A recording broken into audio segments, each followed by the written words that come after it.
The consortium's central command was not a space station or a planet, but something far more ambitious, an artificial construct that existed partially outside normal spacetime, anchored to reality by quantum tethers that stretched across multiple dimensions.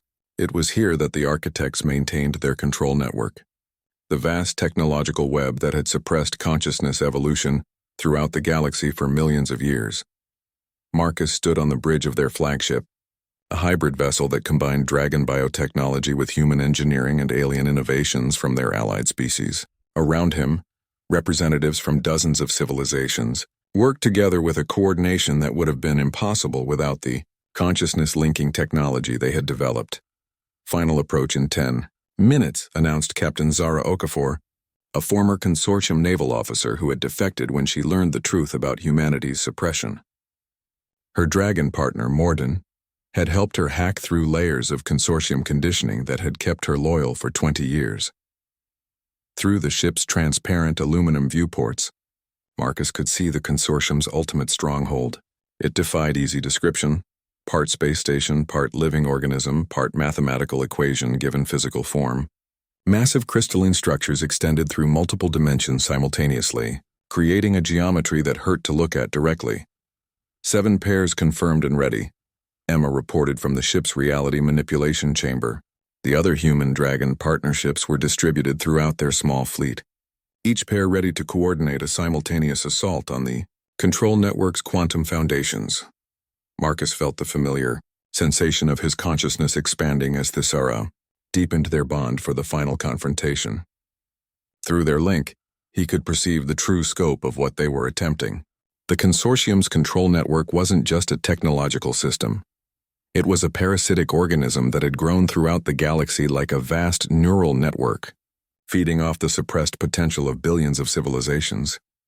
Marcus, Arya's voice came through the ship's communication system. I'm detecting massive energy buildups throughout the construct. They know we're here.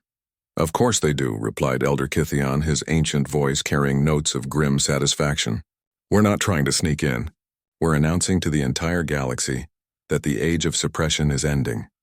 The first wave of consortium defenders emerged from the construct, like antibodies responding to an infection. Massive ships that seemed to bend space around themselves, weapons that fired beams of pure entropy, and defensive systems that tried to convince reality that the attacking fleet simply didn't exist.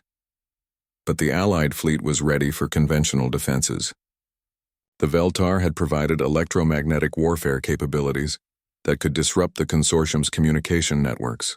The Etherians phased through solid matter to attack critical systems from within. The World Shapers created environmental hazards that made normal space tactics impossible.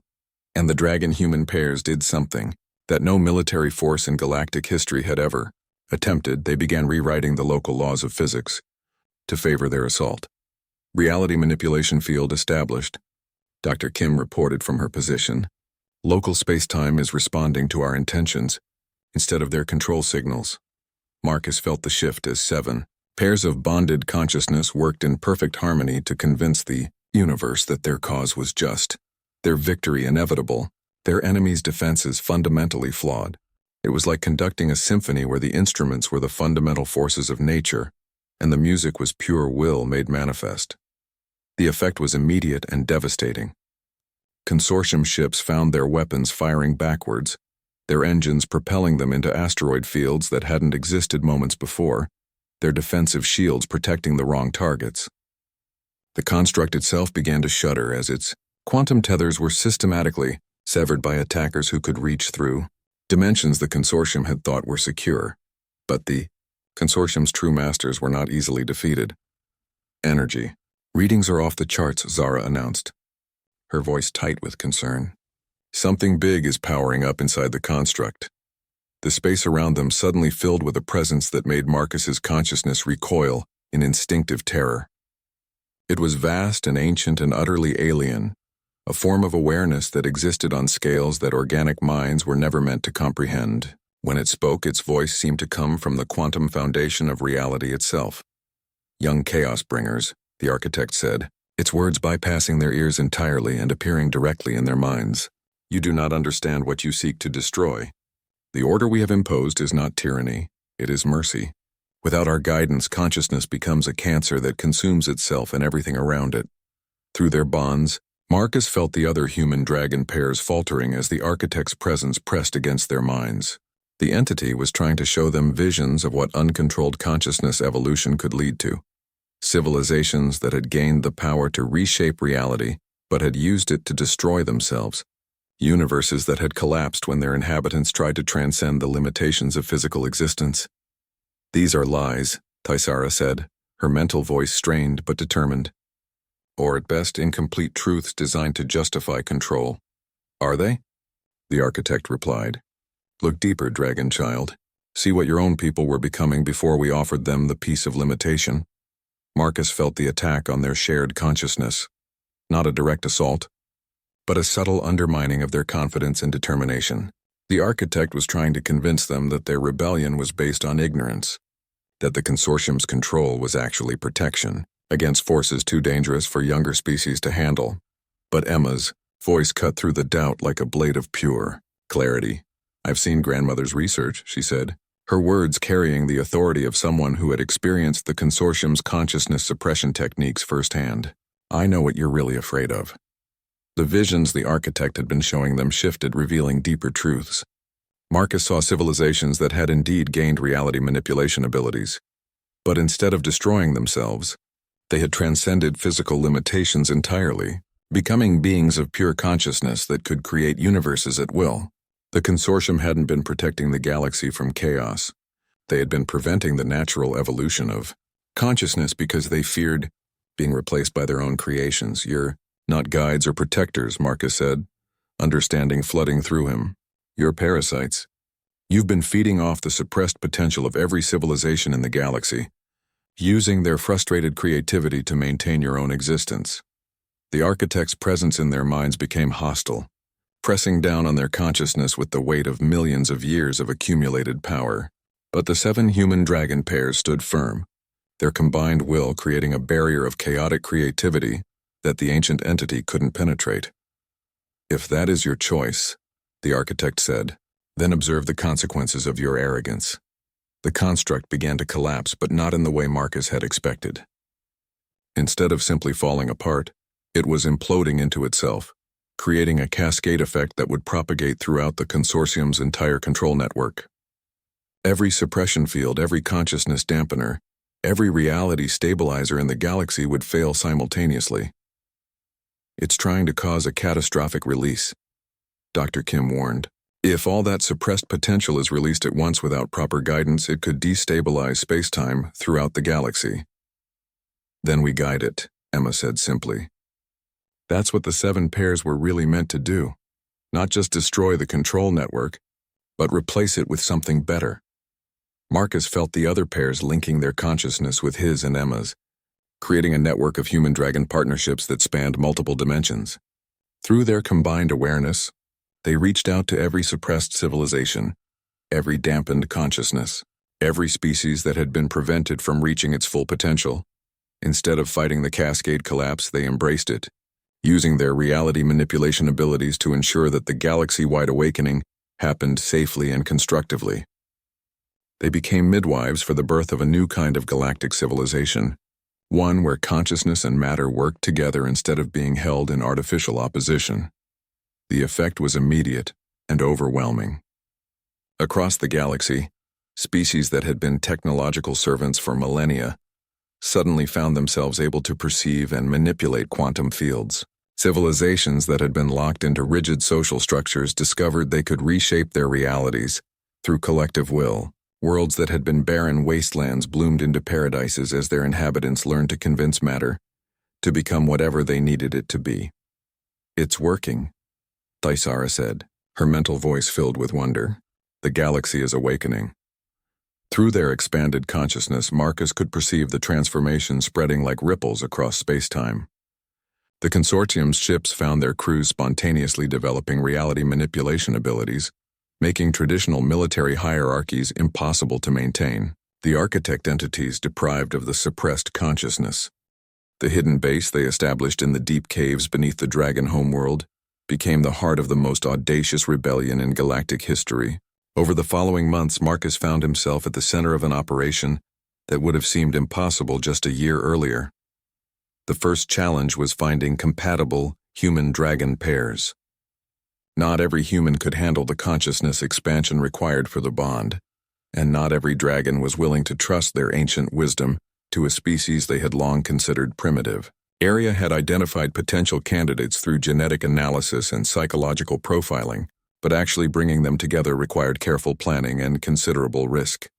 The consortium is actively hunting for humans with Chen genetic markers, AREA reported during one of their strategy sessions. They've established screening protocols at every major population center and are monitoring quantum resonance patterns that might indicate developing consciousness manipulation abilities. Marcus studied the holographic display, showing the locations of their target recruits. They were scattered across human space: a quantum physicist on Europa Station, a ship engineer in the Centauri colonies, a mining supervisor on one of the asteroid facilities. Each one represented a dangerous extraction mission. "We can't keep using reality manipulation for every rescue," Tysera pointed out. "The quantum stress is accumulating in local space.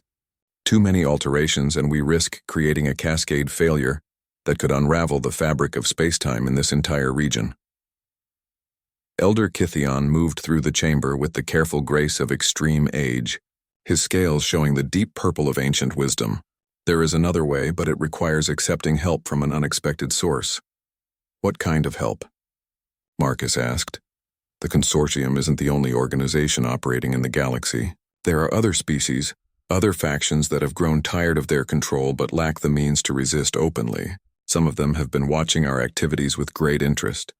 Over the next few days, representatives from nearly a dozen different species made their way to the hidden base through channels that Marcus was amazed had remained secret from consortium surveillance. The Veltar, silicon-based beings from the galactic rim who communicated through electromagnetic pulses. The Etherians, energy beings who existed as pure consciousness and had been forced into artificial bodies by consortium regulations. The World Shapers, a collective organism that spanned entire planets and had been slowly dying under consortium-imposed environmental restrictions. Each species brought their own unique capabilities and their own reasons for wanting freedom. But more importantly, each brought knowledge of humans who might be compatible with dragon bonding. "The consortium has been more thorough than we realized," reported Zakth, the Veltar representative, his electromagnetic voice crackling through the translation device. "They have identified and isolated over 300 humans with the genetic markers you seek.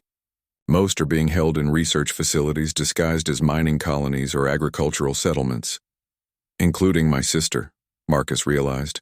The World Shaper Collective had provided detailed information about Proxima Centauri b, confirming that the mining operation there was actually a cover for consciousness research.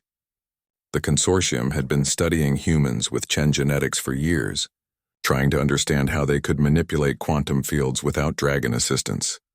"The good news," added Sela, speaking for the Etherian Collective, "is that the consortium's security protocols assume that any rescue attempt will follow conventional tactics.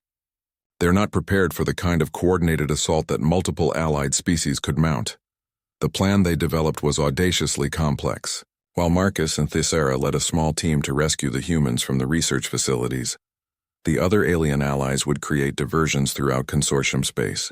The Veltar would disable communication networks, the Etherians would infiltrate computer systems, and the World Shapers would trigger environmental accidents that would force the consortium to redirect their security forces. But the most crucial element of the plan involved the other surviving dragons. Each would need to bond with a rescued human immediately, creating additional reality manipulation pairs that could support the main mission. The risk is enormous, Elder Kithion warned. If even one of the new pairs fails to achieve proper synchronization, the quantum backlash could kill them both and compromise the entire operation. "And if we don't try," Marcus replied, "then the consortium continues picking us off one by one until there's no one left to resist." The first rescue mission targeted Europa Station, where Dr. Sarah Kim had been conducting quantum research under heavy consortium supervision. The approach required perfect timing. The Veltar would create a power fluctuation that would disable the station's sensors for exactly 17 minutes, during which time Marcus and his team would extract Dr. Kim, and get her to safety, flying through Jupiter's radiation field in a cloaked dragon ship while maintaining reality. Manipulation to avoid detection was one of the most challenging things Marcus had ever attempted. The quantum stress of keeping their ship phased slightly out of normal space-time while navigating through electromagnetic interference pushed both his and Thyssara's abilities to their limits, but it worked. Dr. Kim, a brilliant physicist who had been struggling with impossible experimental results for months, adapted to dragon bonding with startling speed. Her new partner, a young dragon named Veltar, formed a consciousness link with her within hours of their first meeting. "This is incredible," Dr. Kim said, her eyes blazing with the same iridescent glow that Marcus had learned to recognize in bonded humans. "I can see the quantum foundations of matter itself. All those experiments that failed because they violated natural laws, they were actually succeeding, but in ways I couldn't perceive before." The second rescue was more difficult. The mining supervisor on Ceres had been undergoing medical treatment for unusual brain activity, the consortium's way of suppressing developing consciousness manipulation abilities. Breaking him out required a direct assault on a heavily fortified facility, with reality manipulation used not for stealth but for overwhelming force. Marcus watched in amazement as Dr. Kim and Veltar worked together to convince the facility's defensive systems that they were authorized consortium personnel. Meanwhile, two other dragon-human pairs used their combined abilities to phase the facility's walls out of existence, allowing the rescue team to walk through solid matter as if it weren't there. But it was the third rescue that changed everything. Emma Chen was being held in a facility on Proxima Centauri b that officially didn't exist. The planet's mining operation was a cover for the consortium's most advanced consciousness research, where they had been studying humans with Chen genetics in an attempt to develop artificial consciousness manipulation technology.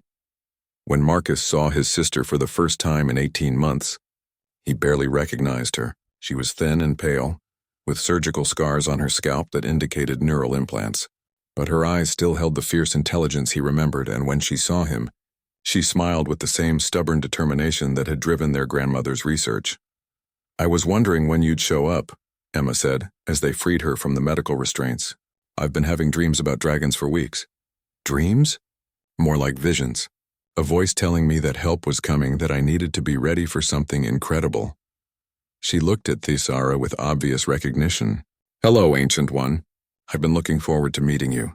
The bonding between Emma and her dragon partner, Elder Scython, was unlike anything Marcus had witnessed before. Instead of the gradual consciousness merger he had experienced, their bond formed instantaneously and completely. Emma's genetic heritage, combined with months of forced consciousness research, had prepared her for a level of dragon partnership that exceeded even Marcus's capabilities. "Marcus," she said, her voice carrying harmonics that hadn't been there before, "I can see what grandmother was really working toward. The 7 pairs aren't just meant to free the galaxy, they're meant to transform it." Through their sibling bond, enhanced now by their mutual dragon partnerships, Marcus felt Emma's expanded awareness. She could perceive probability flows across vast distances, see the quantum patterns that connected every conscious being in the galaxy, and understand the true nature of the consortium's control network. "The architects aren't just suppressing technological development," she continued. "They're preventing the natural evolution of consciousness itself. Every species in the galaxy should have developed reality manipulation abilities millions of years ago. We're not freeing the galaxy from oppression, we're returning it to its natural state." As their growing alliance of dragon-human pairs and alien species prepared for the final phase of their plan, Marcus realized that they were no longer just rebels fighting against tyranny. They had become the catalyst for the next stage of galactic evolution, the force that would restore the universe to its intended state of conscious collaboration between mind and matter. Thor, consortium, and their mysterious architect, masters had maintained control for millions of years by convincing civilizations that chaos and creativity were dangerous, but humanity's stubborn refusal to accept. The journey to the dragon homeworld took 3 days through hyperspace, but Marcus experienced it as 3 days of constant discovery. The bond with Thyssara had fundamentally changed how his mind processed information. He found himself understanding concepts that should have taken years of study, seeing patterns in quantum mechanics that his professors had insisted were impossible to perceive directly. The consortium's educational systems are designed to prevent this kind of intuitive understanding, Thaisara explained as they sat in the ship's common area, surrounded by holographic displays showing Elena's research notes. They teach mathematics as rigid formulas rather than flowing patterns, physics as immutable laws rather than collaborative agreements between consciousness and, matter. Marcus studied a particularly complex equation that described how emotional states could influence quantum probability fields. A week ago, he would have dismissed it as fantasy. Now he could see the elegant logic underlying what his grandmother had discovered. How did Elena figure this out without a dragon partner? She had something almost as valuable, Arya's voice said from the ship's speakers. She had unlimited access to the collective unconscious memories of her entire species. Human genetic memory carries traces of every significant breakthrough in your evolutionary history, including information about consciousness manipulation that predates the consortium's control. You're saying humans naturally understand this stuff? I'm saying that humans retain instinctive knowledge that most species lost thousands of years ago, Thaisara corrected. The consortium's control network requires voluntary compliance from the species it governs. They can't simply force technological stagnation. They have to convince entire civilizations to limit themselves. The ship's navigation system chimed softly, indicating they were approaching their destination. Through the transparent sections of the hull, Marcus could see a star system unlike anything in human space. 3 suns orbited each other in a complex dance, surrounded by dozens of planets that seemed to shift position as he watched. The Draconis system, Thaisara said, her mental voice carrying notes of both pride and sorrow. My people's home for 10,000 years. As they dropped out of hyperspace, the true scope of the disaster became apparent. The space around the Dragon homeworld was filled with debris, the remains of what must have been hundreds of ships. Massive consortium dreadnoughts hung in stable orbits around the planet, their weapons trained on the surface below. Area. Scan for survivors, Marcus said, feeling Thaisara's grief through their bond. I'm detecting 17 dragon ships hidden in the asteroid fields of the outer system, the AI reported. They're using advanced stealth technology, but their quantum signatures are visible to our sensors.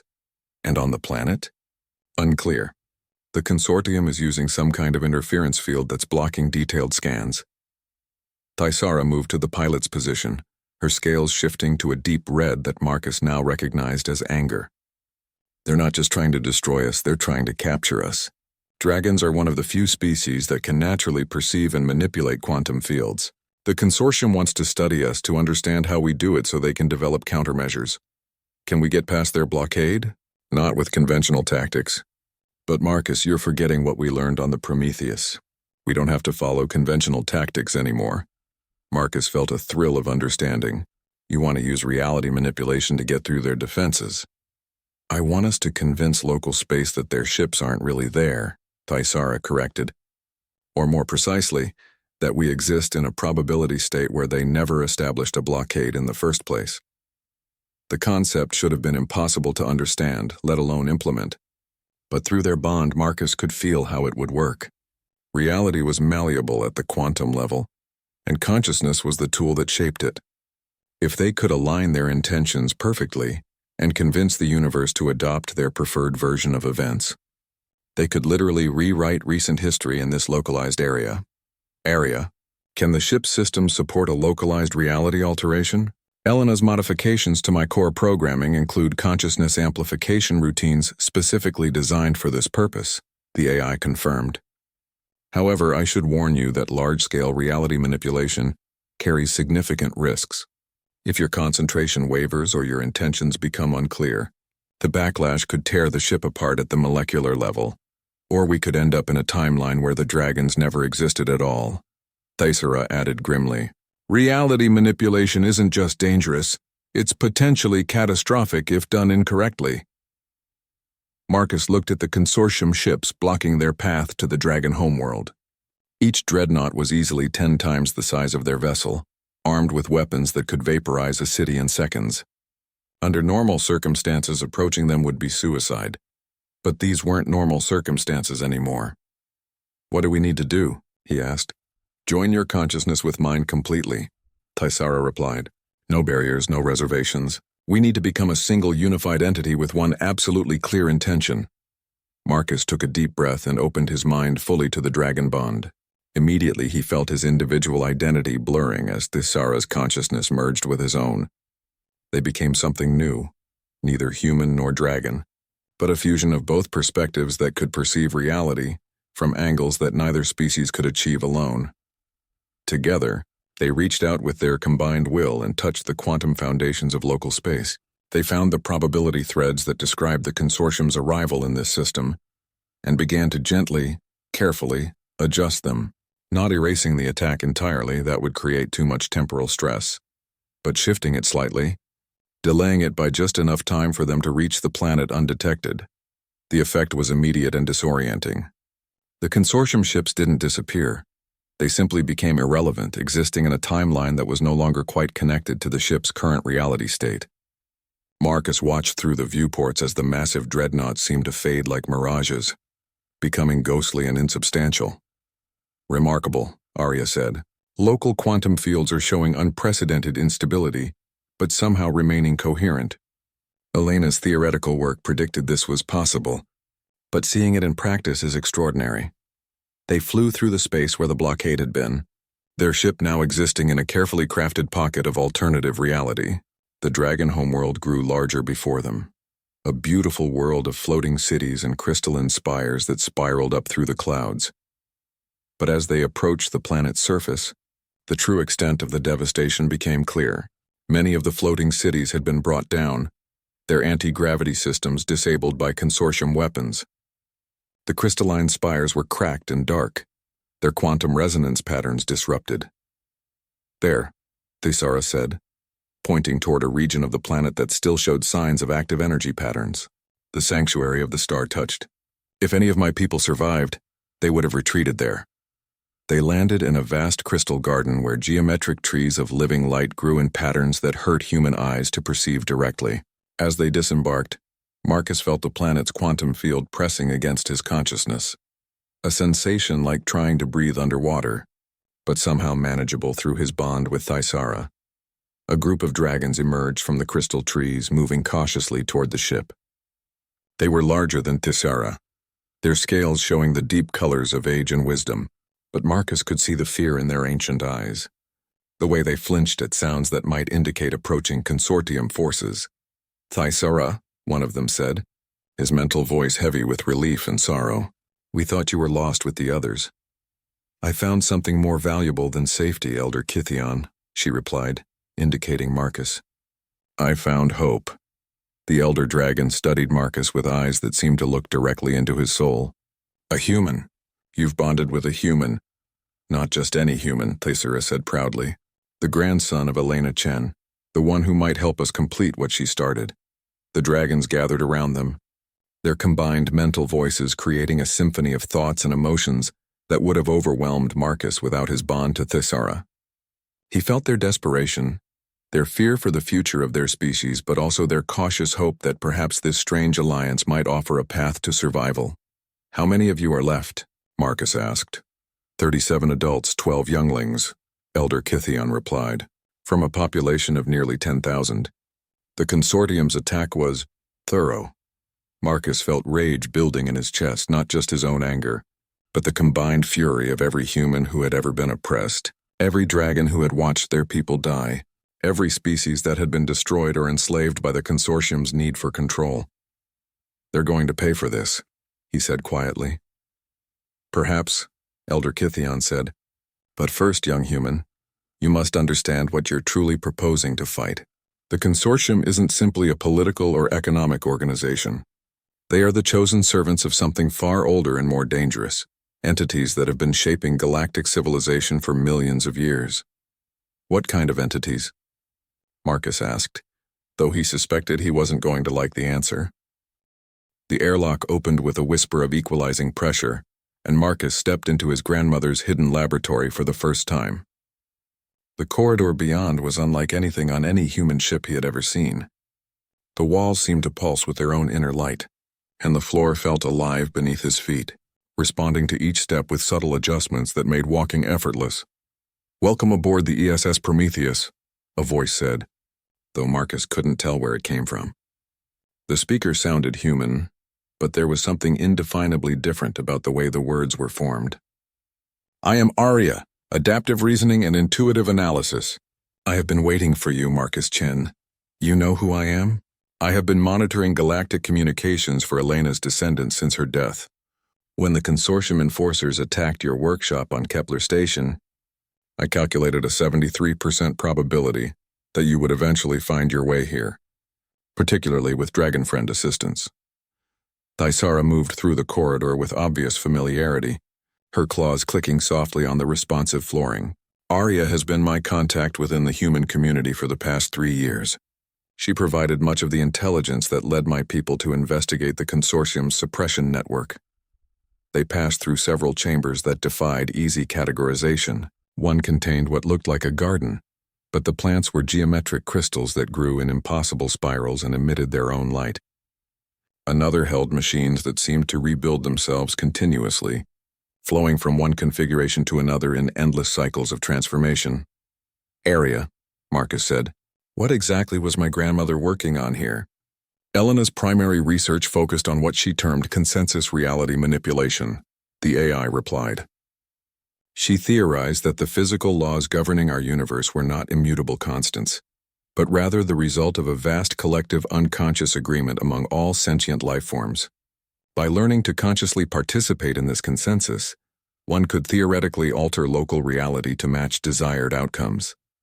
They entered a vast central chamber that took Marcus's breath away. The space was filled with machines that seemed to exist in multiple dimensions simultaneously, their forms shifting and changing as he watched. Streams of light flowed between devices in patterns that hurt to look at directly, and the air itself seemed to vibrate with barely contained energy.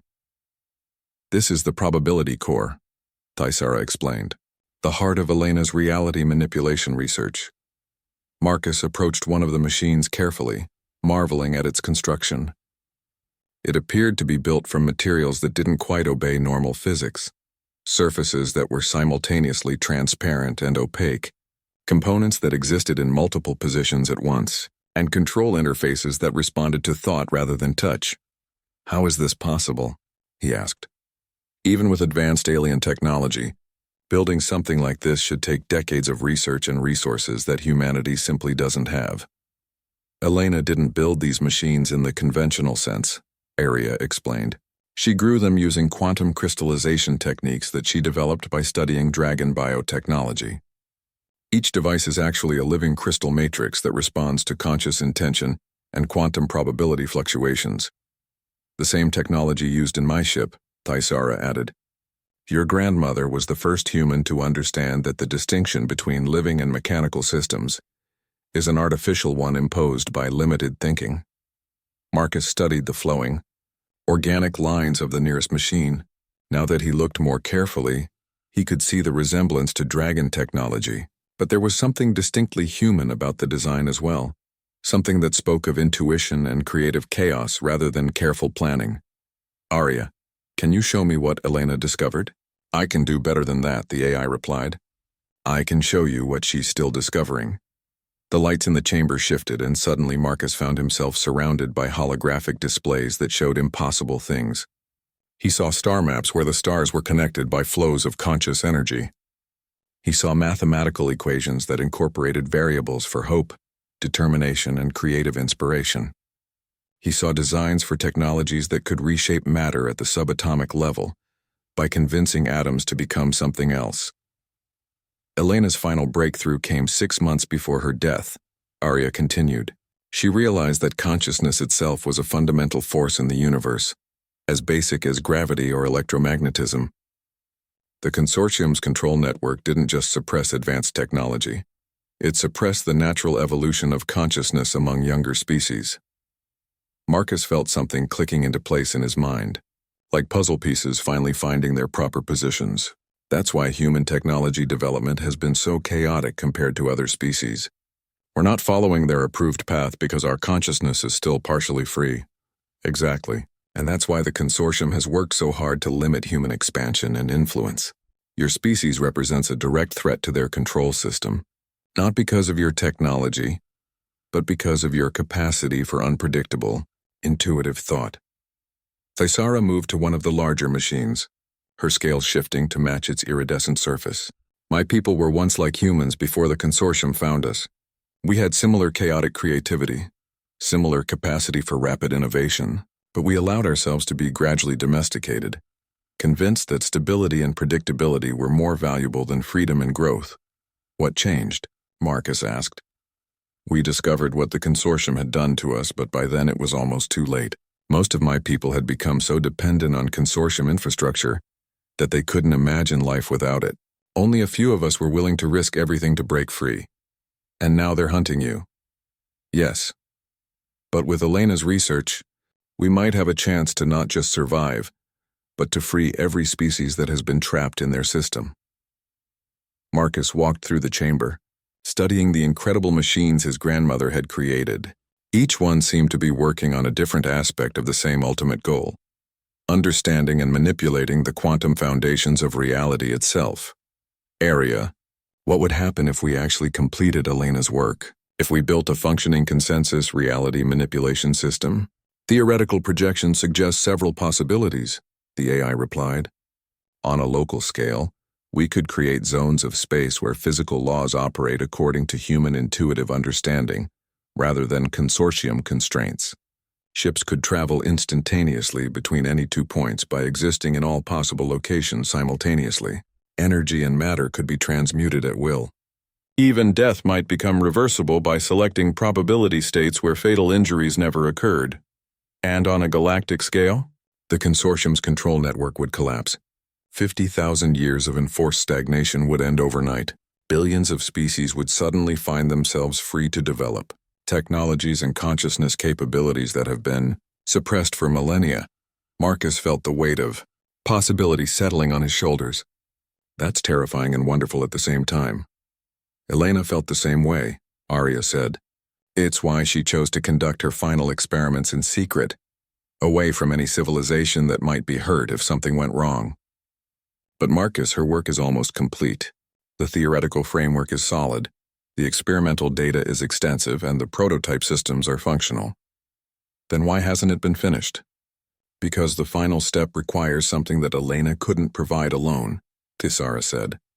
It requires a conscious partnership between human intuitive chaos and dragon-structured wisdom. Your grandmother could manipulate local reality, but she couldn't create a stable system that would function reliably across galactic distances. And dragons alone can't provide the creative spark necessary to break free from established patterns, Marcus realized. That's why you came looking for me. Not just you, Arya added.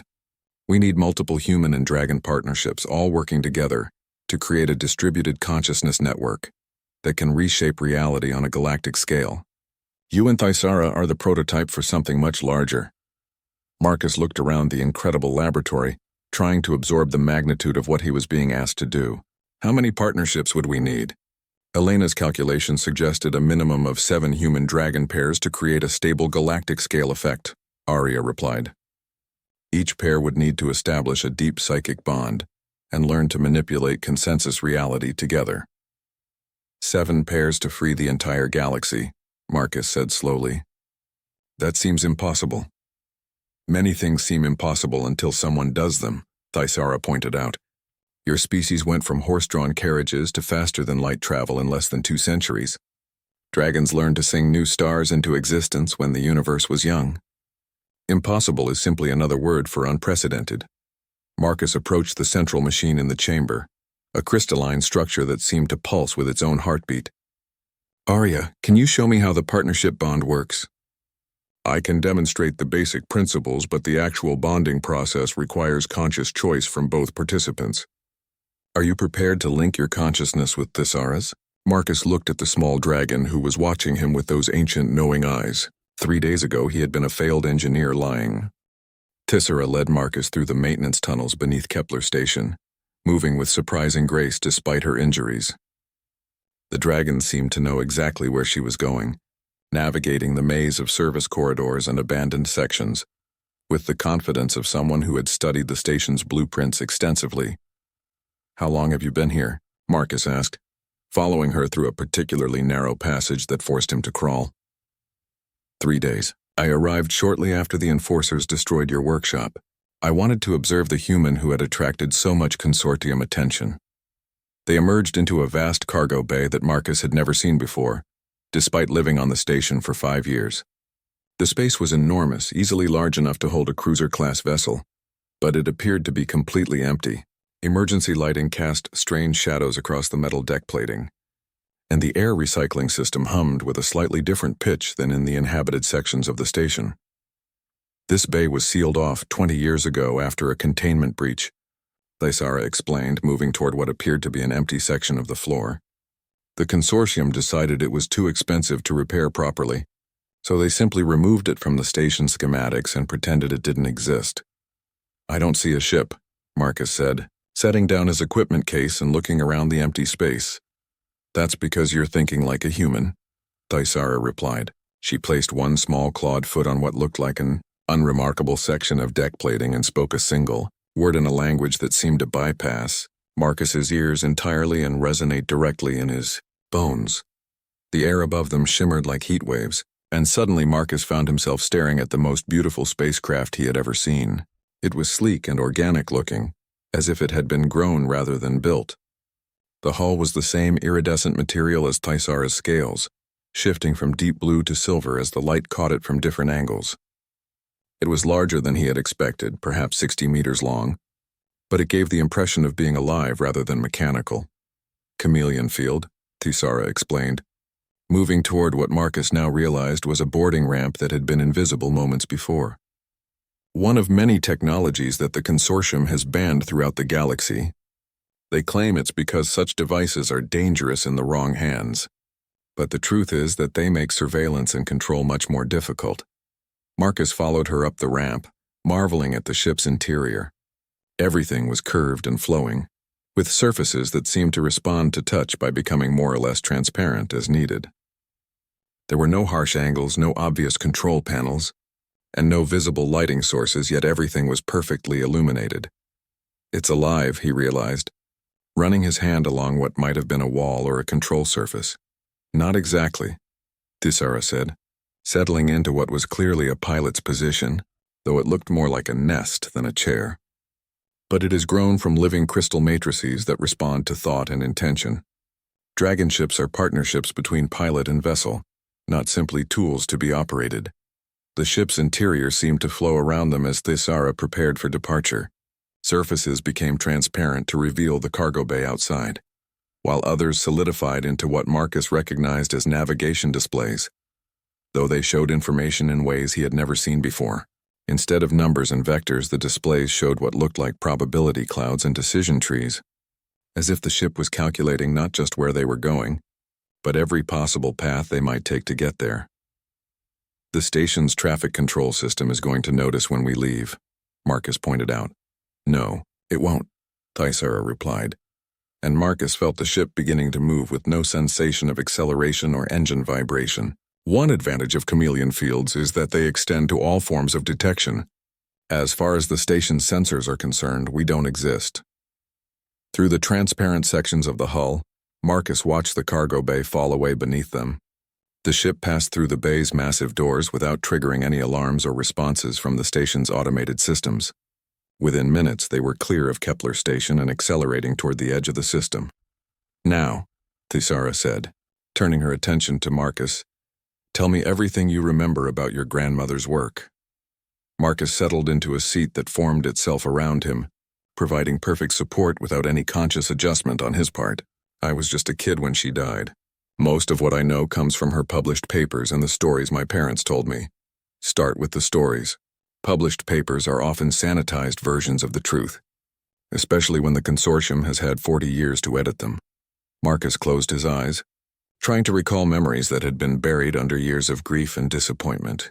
She used to visit us every few months, always bringing strange gifts. Little toys that seemed to defy physics, crystals that generated their own light, metal shapes that changed form when you weren't looking at them directly. Quantum resonance toys, Thaisara said with satisfaction. Your grandmother was already working with technologies that most species don't discover for millennia. What else? She had this workshop in our basement when she stayed with us. My parents thought she was just tinkering, keeping her hands busy during her breaks from the official research, but sometimes I would sneak down and watch her work. Marcus smiled at the memory. She always knew I was there, of course. She'd explain what she was doing, though I didn't understand most of it at the time. What did she explain?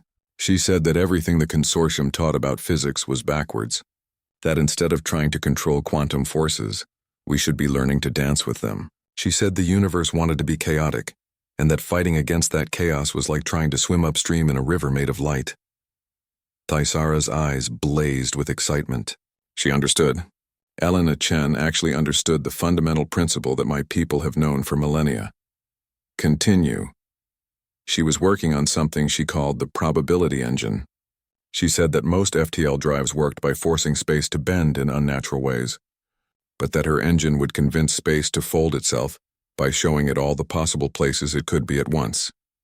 The dragon was silent for a long moment, and Marcus could sense her excitement even without telepathic connection. When she finally spoke, her mental voice carried notes of awe and respect. Marcus, your grandmother didn't just develop a new form of FTL travel. She developed a way to manipulate reality itself at the quantum level. The probability engine you described wouldn't just move a ship from one place to another. It would allow the ship to exist in multiple probability states simultaneously, choosing the most advantageous outcome from an infinite array of possibilities. That sounds impossible. It sounds impossible to a mind trained by consortium education. But consider this.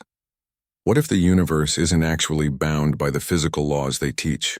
What if those laws are simply the most probable outcomes in a system that has been artificially constrained? Marcus felt his worldview shifting as he grasped the implications. You're saying the consortium hasn't just been controlling technology, they've been controlling reality itself? For 50,000 years, they have used massive technological networks to suppress quantum variation across their controlled space. They've literally frozen the universe into a single probability state, one that maintains their power and prevents the emergence of technologies that might threaten them. The ship's displays suddenly changed, showing a three-dimensional map of local space with streams of energy flowing between star systems like glowing arteries. This is what space actually looks like when you can perceive quantum probability flows, Thaisara explained. Every star system connected by currents of possibility, every planet existing in multiple potential states simultaneously. And my grandmother found a way to tap into this. She found a way to swim in the river of light instead of fighting against it. But Marcus, the implications go far beyond faster travel. If her research was completed, it would mean unlimited energy, matter transmutation, even the ability to heal injuries by selecting probability states where the injury never occurred. Marcus stared at the probability map, trying to comprehend what he was seeing. The universe suddenly seemed vast and alive in a way that all his scientific training had never suggested. No wonder the consortium killed her, and no wonder they've spent 40 years making sure no human rediscovered her work. But they made one critical error. What's that? They assumed that genetic memory was a myth, that knowledge could only be passed down through written records and formal education.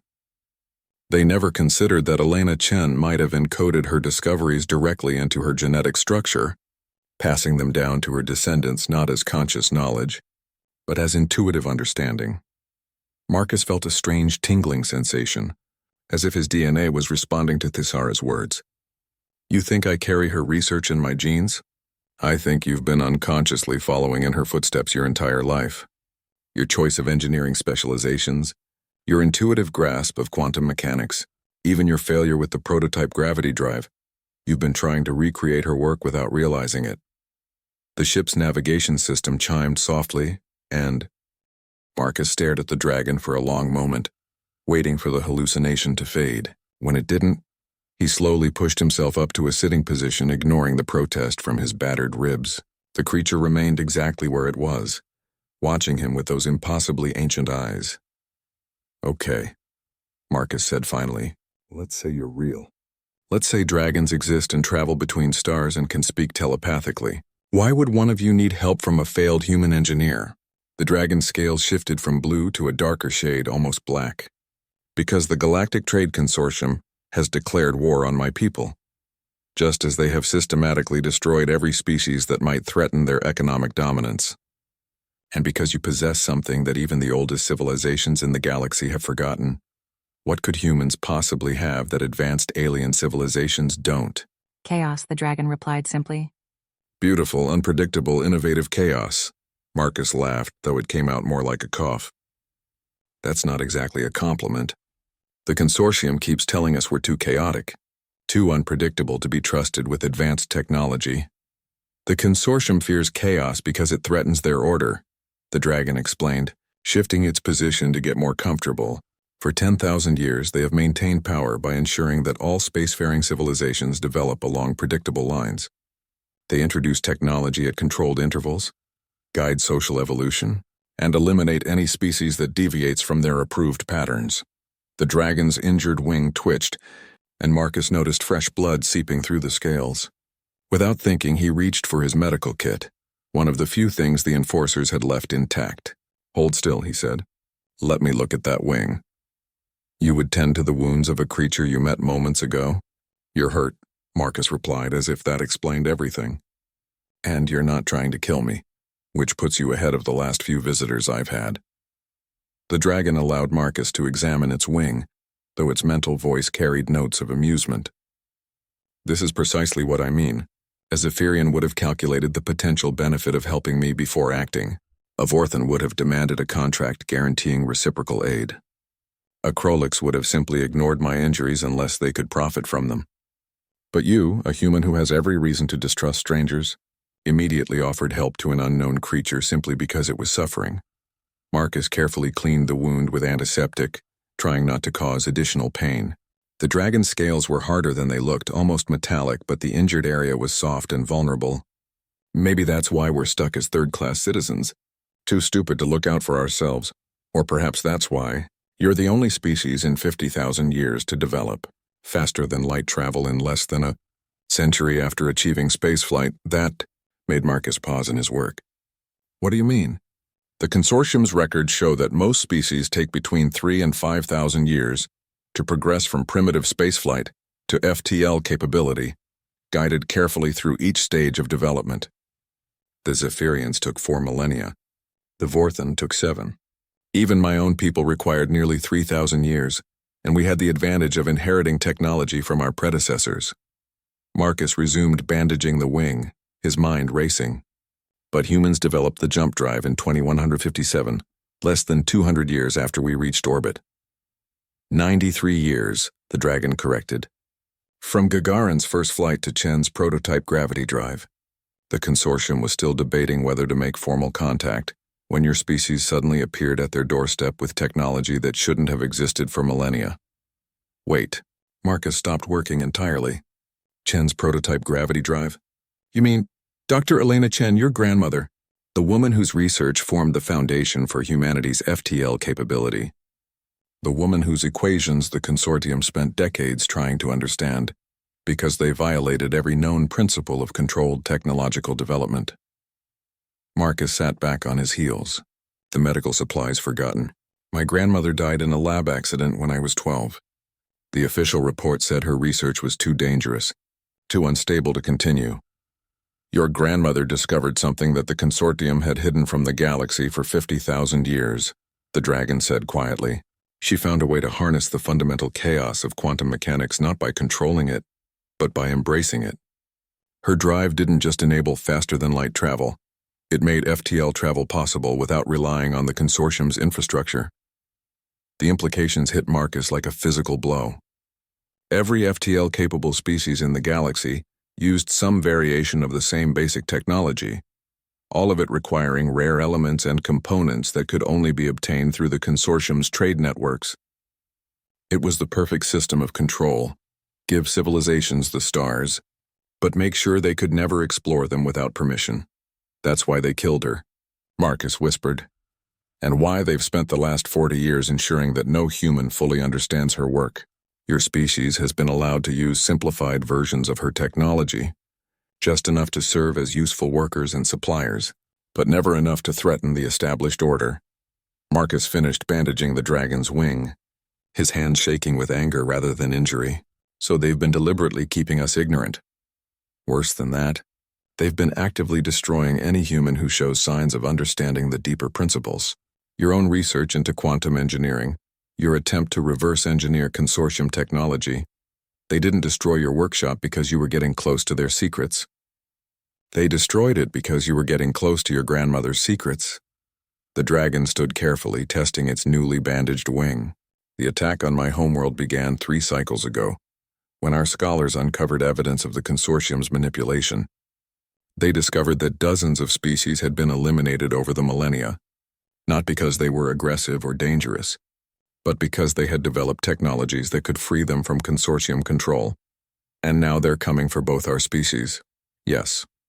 But here, in this moment, we have an opportunity that has never existed before. A member of the Chen bloodline, carrying genetic memory patterns that might unlock your grandmother's true work, and one of the last free dragons carrying 10,000 years of accumulated knowledge about the technologies the consortium has suppressed. Marcus looked around his destroyed workshop, then back at the small injured dragon. You're talking about rebellion, about going up against the most powerful organization in the galaxy, with nothing but theories and hope. I'm talking about freedom, the dragon replied, for both our species, and for every civilization that has been trapped in the consortium's web of control. Your grandmother's research didn't just promise faster travel, it promised the end of scarcity itself. Unlimited energy, matter conversion, technologies that could make every world a paradise. And you think we can recreate it? Just the 2 of us? The dragon's eyes blazed with sudden fire, and for a moment Marcus could see the ancient power that lurked beneath its small, injured form.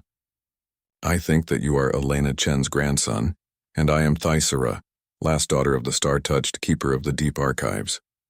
I think that the consortium made a critical error when they chose to attack us at the same time.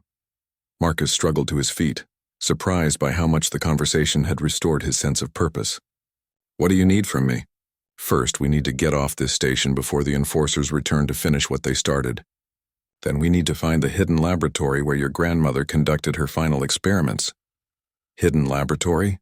Did you think she would keep her most dangerous research in an official government facility? Elena Chen was many things, but she was not naive about the forces that opposed her work. Marcus began gathering the few undamaged tools and components scattered around his workshop. His body still ached, but his mind was clearer than it had been in months. Where is this laboratory? In the one place the consortium would never think to look, Thyssera replied, a note of fierce satisfaction in her mental voice.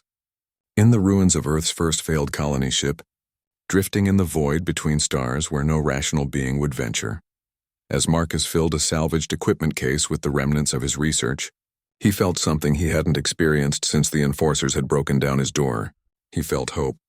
Not the desperate, fragile hope of a man clinging to impossible dreams, but the solid, determined hope of someone who had finally found a path forward. There's just one problem, he said, sealing the case. I don't have a ship. Thyssera's mouth curved in that sharp-toothed smile again. Marcus Chen, you are about to learn the first lesson of working with dragons. We never travel anywhere without a way home. Marcus Chen lay sprawled across the cold concrete floor of his workshop, staring at the rust-stained ceiling through swollen eyes. The taste of copper filled his mouth and his ribs screamed with every shallow breath. Around him, the remnants of his life's work lay scattered like broken dreams. Twisted metal, shattered circuit boards, and pools of synthetic fluid painted a picture of absolute destruction. The Galactic Trade Consortium's enforcers had been thorough. They hadn't just destroyed his illegal workshop, they had obliterated any trace of hope he might have harbored about humanity's future among the stars. For 3 years, Marcus had worked in secret, trying to reverse engineer alien technology that might give Earth's colonies a fighting chance against the economic stranglehold that kept humanity as third-class citizens in the galaxy. He had failed spectacularly. The workshop door hung off its hinges, letting in the acrid smell of the orbital station's recycled air. Through the gap, he could hear the distant hum of alien conversations in languages that still made his head hurt after 5 years of living on Kepler Station. The Zephyrians with their melodic trills, the Vorthon clicking their mandibles in what passed for laughter, and the deep rumbles of the massive Krolix discussing trade routes that would never include human worlds as anything more than sources of raw materials. Marcus tried to sit up and immediately regretted it. Pain shot through his torso like lightning. and he collapsed back onto the floor with a groan that echoed off the empty walls. The enforcers had been precise in their brutality. Nothing broken that wouldn't heal, but enough damage to ensure he understood the message. Humans who tried to play with technology beyond their understanding would face consequences. Stupid, he whispered to himself, the word coming out as a rasp. Stupid, arrogant human thinking he could outwit species that had been traveling between stars when we were still discovering fire. The irony wasn't lost on him. Here he was, a former MIT graduate with degrees in both mechanical and quantum engineering, reduced to scavenging alien scrap in a workshop smaller than his childhood bedroom. The consortium had made sure that no legitimate research position would ever be open to him after his incident with the prototype gravity drive 3 years ago. One miscalculation, one explosion that had taken out half a research station, and suddenly Marcus Chen was persona non grata in every academic institution from Earth to the Outer Rim. His makeshift workbench, constructed from salvaged hull plating and held together with determination and synthetic adhesive, lay in pieces. The quantum microscope he had traded 6 months of food rations for was now an expensive paperweight. Worse still, the data cores containing 5 years of painstaking research had been wiped clean. The enforcers had been very thorough about that particular detail. Marcus closed his eyes and tried to remember why he had started this impossible quest in the first place. The image came to him unbidden, his sister Emma, standing on the observation deck of the transport ship that would take her to the agricultural colony on Proxima Centauri B. She had been so hopeful, so certain that humanity's expansion into space would lead to prosperity and opportunity. That was before the consortium decided that human colonies would serve better as suppliers of raw materials than as competitors in galactic trade. 3 months later, Emma's colony had been requisitioned by the consortium under some obscure subsection of galactic law. The humans were allowed to stay as indentured workers, mining rare Earth elements that would power alien technology for the next 100 years. Her last message to Marcus had been a simple audio file. "Find a way to give us hope, little brother. Find a way to make us more than just their servants." That had been 18 months ago. Now lying broken on his workshop floor, Marcus wondered if hope was just another human delusion. Maybe the galaxy was right to see humanity as nothing more than useful primitives. Maybe their technology, their culture, their very biology was simply inferior to the ancient civilizations that had carved up space into economic zones millennia before humans had even dreamed of leaving Earth. A sound from the doorway made him open his eyes, probably another enforcer coming to make sure he understood the lesson. Marcus tried to muster enough energy to at least look defiant, but all he managed was to turn his head slightly toward the entrance. What he saw made him question whether the beating had been worse than he thought. A small, iridescent creature no bigger than a house cat was struggling through the gap in his broken door. It had 4 legs, a long serpentine neck and scales that shifted color from deep blue to silver as it moved. Wings that seemed too large for its body dragged on the ground behind it, clearly too weak to support flight. The creature's eyes, large and intelligent, swept across the destroyed workshop before settling on Marcus. A dragon, an actual honest-to-God dragon, just like the ones from Earth's ancient myths and children's stories. But that was impossible. Dragons were fantasy, human imagination given form in stories and legends. They certainly weren't real, and they definitely didn't exist in space. The creature approached him cautiously, its small claws clicking against the concrete. Up close, Marcus could see that it was injured.